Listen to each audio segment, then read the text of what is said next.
They said it was just a joke at 35,000 feet. But when the CEO's son cracked one line about merging more than companies, I knew it would detonate $55 million and bury everyone who laughed. I sat there in business class, fingers wrapped around my champagne flute, watching him perform for his audience of sycophants while our carefully orchestrated deal began its death spiral. 6 months of strategy, 1,000 hours of modeling, all undone by one privileged mouth that couldn't stay shut. The flight attendant caught my eye. She'd heard it too. We both knew some crashes happen before you ever hit the ground. My name is Lucy Hartman, and at 38, I'd climbed high enough in Bramwell Analytics to know that the view from near the top was mostly other people's knife wounds. That Tuesday morning, cruising at 35,000 feet toward New York, I should have been rehearsing my presentation slides one last time. Instead, I was watching Connor Drake, our CEO's son, and recently appointed interim COO, transform our first-class cabin into his personal comedy club. You know what the best part about acquisitions is? Connor's voice boomed over the engine hum. His Hermes tie loosened like he'd just closed a deal instead of potentially destroying one. It's like dating everyone pretends they're not desperate, but we all know who's getting screwed in the end. The investment banker from Goldman laughed too loud. The junior associates nodded like bobbleheads. I kept my eyes on my laptop screen, watching our $55 million Apex Forge Systems deal flash before me in spreadsheets and projections. 3 years I'd spent building this relationship, 18 months of negotiations, 6 months of due diligence that had me sleeping in the office more nights than my apartment. Connor wasn't supposed to be on this flight. Hell, Connor wasn't supposed to be anywhere near Apex Forge, but Daddy Drake had decided his boy needed exposure to major deals, and suddenly my meticulously planned approach became Connor's playground. "Lucy," Connor called out, and I felt every muscle in my shoulders tense. "Tell them about Apex Forge's competition. What's that company Next Gen, the one under federal investigation?" I looked up slowly, meeting his cocaine-bright eyes. "That's confidential information. Connor." "Oh, come on." He waved his whiskey tumbler, ice cubes clinking like alarm bells. "We're all friends here. Besides, after tomorrow, we'll be merging more than companies with Apex Forge, if you know what I mean." He made a crude gesture that sent another wave of laughter through his audience. The words hung in the recycled air like a toxin. I saw the Goldman banker's expression shift a microsecond of calculation before his fake smile returned. Across the aisle, a woman in a Chanel suit had her phone angled toward us. The red recording light was subtle, but I'd learned to spot danger in its smallest forms. Connor kept going, oblivious. "Their CFO, Martha Margaret." "Marianne," I corrected, my voice steady despite the freefall in my chest. "Right, Marianne. She's got that whole Iron Lady thing going on, but I bet she melts when she sees our offer. They always do when the zeros are big enough." I wanted to tell him that Marianne Holt had eaten sharper men than him for breakfast, that she'd built Apex Forge from a garage startup to a billion-dollar firm, that she could smell bullshit from 3 time zones away. But I'd learned long ago that explaining competence to incompetence was like teaching calculus to a goldfish. The captain's voice crackled through the speakers, announcing our descent into JFK. 20 minutes until landing. 20 minutes to figure out how to salvage this disaster. I closed my laptop and excused myself to the lavatory, pulling out my phone once the door locked. My fingers hovered over Marianne's contact. We developed something beyond professional respect over the years, not quite friendship, but the kind of mutual recognition that comes from being women who'd clawed our way up in rooms full of men who thought we were decoration. I could warn her, should warn her, but I didn't. Instead, I typed a different message to my personal email. "Document everything. Recording likely exists. Connor Drake, business class, 11:47 a.m. STA." When I returned to my seat, Connor had moved on to describing his vision for the merged companies, complete with air quotes and MBA jargon he'd learned from podcasts. The woman with the phone was typing furiously, probably live tweeting his performance to her followers. The Goldman banker had switched to water. As Manhattan's skyline emerged through the clouds, I thought about the months of work in my briefcase, every analysis, every model, every carefully crafted slide that positioned Bramwell as Apex Forge's ideal partner. Connor hadn't read a single page. He'd shown up to one meeting, spent it checking his phone, and declared himself fully briefed. The landing gear groaned beneath us. Connor raised his glass for a toast. "To the deal of the century," he announced, "and to Lucy here, who did all the boring stuff so I could come in and close it." I raised my water bottle, smiled the smile I'd perfected in 1,000 meetings with 1,000 Connors, and said nothing. But inside, I was already calculating every word he'd said, every witness who'd heard it, every camera that had captured it. In mergers and acquisitions, we had a saying, "The deal isn't dead until the ink dries on the termination letter." Connor thought we were landing. He had no idea we were crashing. The seatbelt sign pinged off, and I moved with practiced efficiency, gathering my materials while Connor held court at the jet bridge, still performing. My phone vibrated a text from Sandra, the flight attendant who'd served us. We'd worked together 3 years ago when she was transitioning out of corporate finance, burned out from the boys' club at Morgan Stanley. I'd helped her find peace at 30,000 feet. Now she was returning the favor. "Check Twitter. @Bramwell. Drama trending. Video has 50K views already." My stomach didn't drop, it crystallized. I pulled up Twitter while walking through the terminal. There it was, Connor's face, animated and flushed, his voice clear as crystal. "We'll be merging more than companies with Apex Forge, if you know what I mean." The caption read, "CEO's son spills tea on 55M on deal while drunk on morning flight.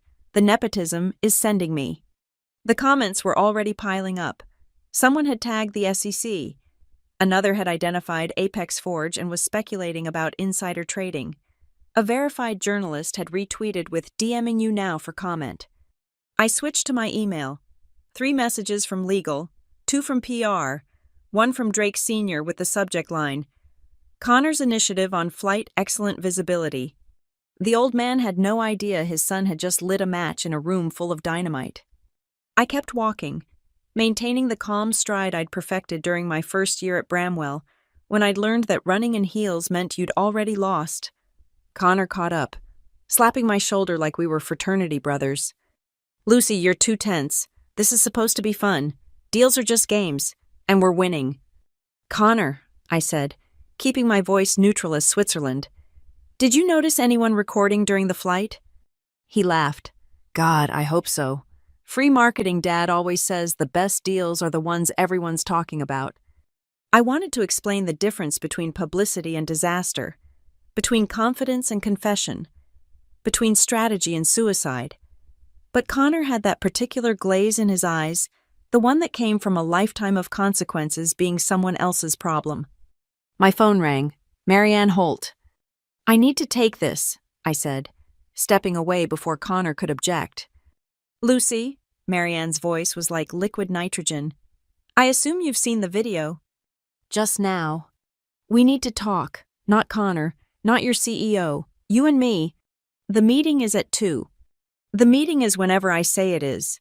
Your boy just implied we're being acquired because NextGen is under federal investigation. My board is asking questions I shouldn't have to answer. My shareholders are nervous. And someone just sent me a screenshot of him calling me, what was it, meltable when the zeros are big enough." I closed my eyes. "Marianne, I trained you better than this. Lucy, when I was at Goldman, when you were my analyst, what did I tell you about keeping your attack dogs leashed?" The memory hit sharp and clear Marianne in her corner office, teaching me how to read a room, how to control a narrative, how to survive in a world where one wrong word could end everything. She'd been my mentor before she'd been my target client. Now she was about to be my executioner. "You told me that if I couldn't control the message, I should at least control the messenger. And can you—" I looked back at Connor, now surrounded by junior associates, his hands moving as he undoubtedly retold his greatest hits from the flight. "No." "Then we have a problem. The meeting is still at 2. Bring everyone. Let him present." She paused, and I could hear her smile through the phone, the kind of smile that preceded a corporate assassination. I want my board to see exactly who they're dealing with. She hung up. I stood there in the middle of JFK's Terminal B, watching Connor pose for a selfie with someone who'd recognized him from the video, and realized I was watching a dead man walking. He just didn't know it yet. My phone buzzed again, an email from Drake Sr. to the entire leadership team. Team, I'm thrilled to announce Connor will be leading today's Apex Forge presentation. His fresh perspective and bold approach are exactly what this deal needs. Lucy will provide support as needed. Support. 3 years of relationship building, reduced to support. I forwarded the email to my personal account, then opened my notes app and began typing. Every word Connor had said on the plane, every witness who'd heard it, every second of video that existed. If I was going to watch this empire burn, I was going to document every flame. Another text from Sandra. CNN Business just picked it up. They're calling it the Mile High Merger Meltdown. Connor appeared at my elbow, grinning. Come on, Lucy. Car's here. Let's go close this deal. I smiled back, the same smile I'd given him on the plane. Absolutely. Let's go make history. He had no idea how right he was. The Bramwell conference room smelled like fear masked with expensive cologne. Connor had commandeered the head of the table, my usual spot, spreading out his iPad and a legal pad with approximately 3 bullet points scrawled in his prep school handwriting. I sat to his right, my actual presentation material 67 slides of meticulously researched strategy tucked uselessly in my briefcase. Lucy, you're overthinking this, Connor said, not looking up from his phone where he was responding to congratulations about his viral moment. Deals are about chemistry, not spreadsheets. Marianne will love my energy. Energy, that's what he called destroying 3 years of careful positioning. My laptop screen showed the real-time disaster. Our stock had dropped 2 points since the video surfaced. The SEC's Twitter account had posted a reminder about regulations regarding public statements about pending acquisitions. 3 board members had called emergency meetings, but Connor remained blissfully ignorant, protected by the bubble of privilege that had carried him through Harvard Business School and into a C-suite office he decorated but never actually worked in. He'd butchered my presentation while I watched. My carefully crafted narrative about synergies and market positioning had been replaced with what he called vision statements. Slide after slide of stock photos soaring eagles, shaking hands, a sunset over Manhattan. The financial projections I'd spent weeks perfecting were now too granular. The risk assessments were pessimistic. The competitive analysis was boring. We're selling a dream, he'd said, deleting 18 months of market research with a casual swipe. Not a spreadsheet. I pulled out my phone and opened the voice recorder, placing it face down on the table. Documentation was survival. Connor, have you reviewed the talking points about the next-gen investigation? He waved dismissively. That's old news. Besides, it makes us look better. Apex Forge needs us because their competition is imploding. The investigation was dropped 2 weeks ago. Next-gen was cleared. Even better, now we can acquire them both. He actually high-fived himself. I watched this 42-year-old man high-five himself and wondered if this was how Rome felt in its final days. An email popped up on my screen from Drake Sr., CCing the entire board. Team, following Connor's successful visibility campaign this morning, I'm pleased to announce he'll be leading our strategic acquisitions division going forward. Lucy will transition to a support role, ensuring smooth knowledge transfer. Knowledge transfer. Corporate speak for teach the prince everything you know before we discard you. I forwarded it to my personal email, adding it to the folder I'd labeled evidence. Another message appeared, this one from an unknown number. Your old desk at Goldman still has your nameplate. Just saying, M. Marianne, she was already recruiting me. The woman who'd taught me that the best revenge was served in a boardroom was offering me a seat at her table. Connor's assistant knocked and entered a nervous kid named Bradley, who'd been hired for his Yale pedigree and his ability to fetch Connor's specific coffee order. Mr. Drake, I've prepared your talking points. Bradley handed over a single page that looked like it had been formatted by someone who'd just discovered PowerPoint word art. I glanced at it. Comic Sans font, bullet points that included synergy and win-win and making markets great again. I actually had to stifle a laugh. Perfect, Connor beamed. See? Lucy simple, direct, powerful. My phone buzzed. A LinkedIn notification 17 of my team members had just updated their profiles to open to work. The rats were already abandoning ship, and we hadn't even hit the iceberg yet. I stood, gathering my things with deliberate calm. I need to review some contracts before the meeting. Contracts, Connor scoffed. Lucy, you're thinking like a lawyer. Think like a visionary. Of course, I said, maintaining the neutral expression that had become my armor. I'll think exactly like a visionary. I left him there, practicing his power poses in the reflection of the conference room glass, and walked to my office, my real office, not the glorified closet they'd tried to move me to last month. The walls were covered with photos from deals I'd closed, letters from CEOs thanking me for saving their companies, a framed Business Week cover featuring a deal I'd orchestrated that had made Bramwell a household name in private equity. I opened my desk drawer and pulled out the leather notebook Marianne had given me when I'd left Goldman to join Bramwell. Her handwriting was still clear on the first page. Never let them see you bleed. Never let them see you cry. But always, always let them see you win. I flipped to a fresh page and began writing. Every email, every slight, every moment Connor had taken credit for my work. Every time Drake Sr. had introduced me as our little PowerPoint wizard, instead of our strategic development director. The notebook filled quickly.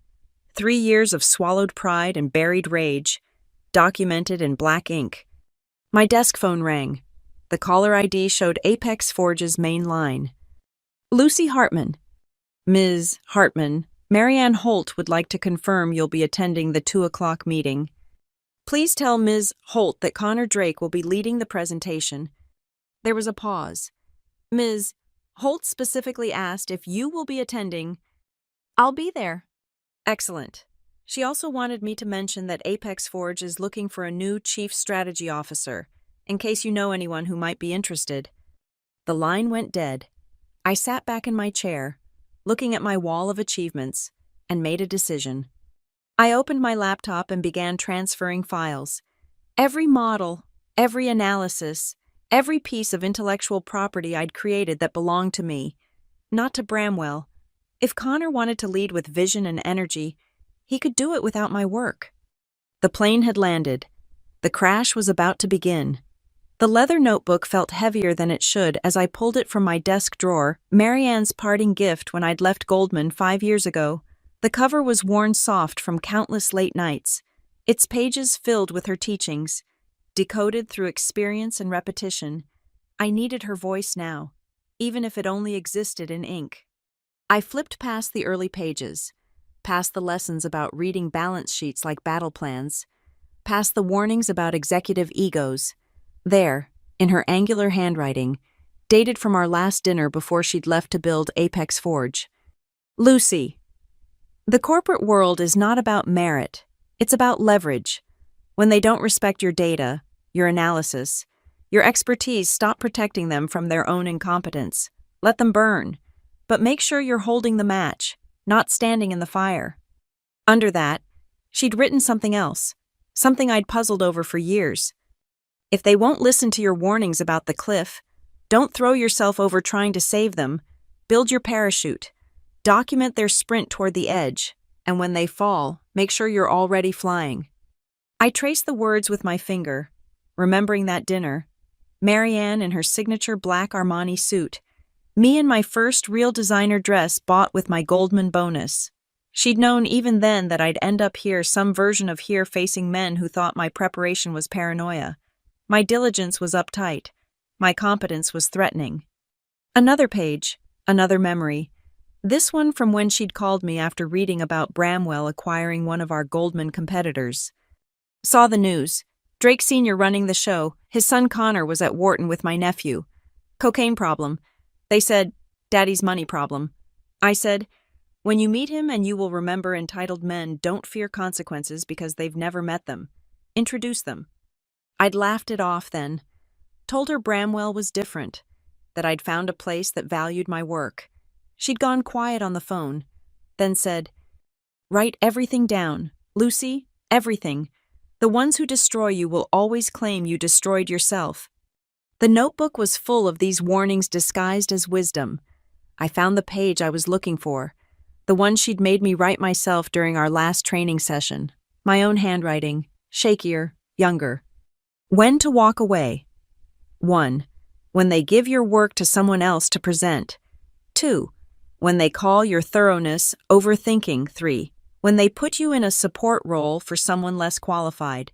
When they mistake your silence for agreement. When they stop seeing you as a threat. All 5. Connor and his father had hit all 5 in less than 48 hours. I photographed each page, uploading them to my private cloud. These weren't company documents, these were my survival guide, my proof that I'd seen this coming, that I'd tried to prevent it, that I'd done everything right until doing right became impossible. My phone buzzed, a text from an unknown number with a PDF attachment. I opened it carefully. Marianne had taught me about digital security too.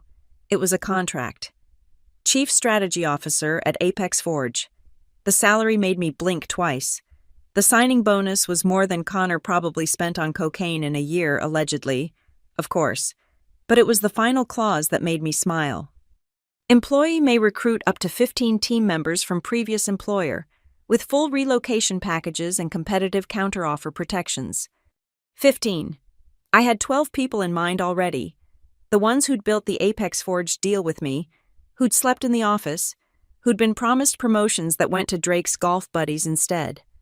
Another text. Meeting starts in 30 minutes. Bring the notebook. M. She remembered. Of course she remembered. I pulled out my personal laptop and opened a file I'd been maintaining for 3 years. Pattern recognition, a study in corporate incompetence. Every failed deal Connor had touched. Every projection he'd overruled that proved correct. Every time Drake Sr. had chosen loyalty over logic, the data was devastating. Bramwell had lost nearly $200 million in potential revenue from ignored recommendations. My recommendations. I updated the file with this morning's events, adding screenshots of the viral video, the stock price drop, the SEC interest. Then I encrypted it and sent it to my personal attorney with instructions, hold until requested. The notebook's last entry was from yesterday, written on the plane before Connor had started his performance. Tomorrow we close Apex Forge. 3 years of work. If successful, it validates everything. If it fails, it validates everything else. I added a new line. It failed before we landed. Marianne knew before we called. The only question now, how many survivors will there be? I closed the notebook and slipped it into my bag.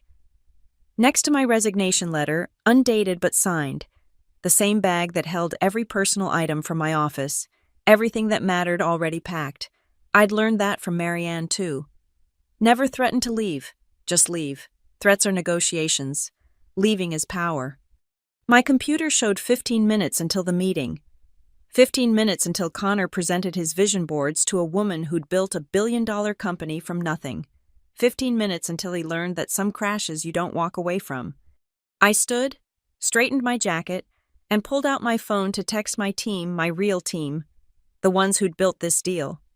After today's meeting, drinks at the Peninsula, my treat, we need to talk about the future. 12 responses in 30 seconds. They knew. They all knew. The notebook's weight in my bag was reassuring, like carrying ammunition into battle. Marianne had trained me for this moment 5 years ago. She'd seen Connor coming before Connor even existed. Time to introduce him to consequences. The Apex Forge boardroom was a temple to corporate power, floor-to-ceiling windows overlooking Manhattan, a table that cost more than most people's cars, and air conditioning set to exactly the temperature that kept you alert but uncomfortable. Marianne had designed it herself, she'd once told me, to make visitors understand they were playing an away game. Connor strutted in like he owned it, extending his hand to Marianne with the confidence of someone who'd never been told no. Ms. Holt? Or can I call you Marianne? I feel like we're already family. Marianne's handshake was brief, professional, arctic. Mr. Drake, please, have a seat. She didn't offer me the same cold shoulder. Instead, a slight nod, the kind generals give soldiers they're about to send into battle. I took my place at Connor's right, opening my laptop to the presentation he'd butchered. Around us, Apex Forge's C-suite filed in CFO Marcus Chen, Chief Legal Officer Diana Ross, Head of Strategic Development James Wright. I knew them all from 3 years of negotiations. They knew me. Connor knew none of them. Before we begin, Marianne said, settling into her chair with the controlled grace of a predator conserving energy, I want to address this morning's social media situation. Connor actually laughed. Great engagement, right? Nothing like viral marketing to kick off a partnership. The room went silent. Marcus Chen's fingers stopped moving on his tablet. Diana Ross set down her Mont Blanc pen with deliberate precision. Viral, Marianne repeated, tasting the word. Mr. Drake, are you aware that your comments have triggered an SEC inquiry into potential securities fraud? That's just bureaucracy, Connor waved dismissively. My dad golfs with the commissioner. I watched Marianne's expression shift minutely, the corporate equivalent of a shark smelling blood. I see. Well then, please, share your vision for our company's future. Connor clicked to his first slide. Vision 2028, Merging Ideas, Shaping Futures. The eagle soared across the screen in stunning 4K resolution. At Bramwell, we don't just see numbers, Connor began, standing up for effect. We see possibilities. We see synergies. We see a future where Apex Forge and Bramwell aren't just partners, we're family. He clicked again, a stock photo of hands joining over a sunset. The numbers, Connor continued. Lucy here can bore you with those later, but I want to talk about destiny. Marianne's eyes flicked to me. I kept my expression neutral, fingers poised over my keyboard, documenting every word. You mentioned our competitor NextGen earlier. Marcus Chen interrupted. On the flight, I believe something about their federal investigation. Connor's grin widened. Exactly, with NextGen out of the picture, Apex Forge has a clear runway. That's why this merger makes sense. Strike while the iron's hot. The investigation was dropped, Diana Ross said quietly. 2 weeks ago, NextGen was completely cleared. Even better, Connor didn't miss a beat. Now we can acquire them too, a 3-way merger, imagine the headlines. I typed faster. Every word was evidence. Mr. Drake, Marianne's voice cut through his enthusiasm like a blade through silk. Have you reviewed the regulatory requirements for a transaction of this size? That's what lawyers are for. He actually winked at Diana Ross, who looked like she'd swallowed glass. And the financial projections? Lucy's got those somewhere. He gestured vaguely in my direction. But really, when you're talking about destiny, about transformation, about... He clicked to the next slide, showing a rocket ship. Shooting for the stars. Who needs projections? James Wright leaned forward. Everyone needs projections. The room felt smaller suddenly, the air thicker. Connor, oblivious, clicked through more slides, a puzzle coming together, a butterfly emerging from a cocoon, a sunrise over mountains. Each image more generic than the last, each metaphor more strained. Our strategy, Connor announced, is simple. We merge, we dominate, we revolutionize. Any questions? Marianne stood slowly, walked to the window, her back to us. The power move was so subtle Connor didn't even recognize it. Ms. Hartman, she said, not turning around. In your original presentation, the one submitted 3 weeks ago, what was the projected ROI? 17.3% over 5 years, I answered immediately, with a break-even at month 32, and the regulatory timeline, 6 to 8 months, assuming no complications. And if NextGen enters as a competing bidder, page 47 of the original deck outlined 3 scenarios. Lucy, Connor interrupted, laughing nervously. They don't need the boring stuff. Marianne turned then, and I saw it the moment she decided to end him. Mr. Drake, what's Apex Forge's current EBITDA? Silence. Our market cap. Connor's mouth opened, closed. The name of our largest shareholder. Nothing. The boring stuff, Marianne said, returning to her seat, is the only stuff, Ms. Hartman. Do you have your original presentation? I looked at Connor, then at Marianne. This was at the moment where I chose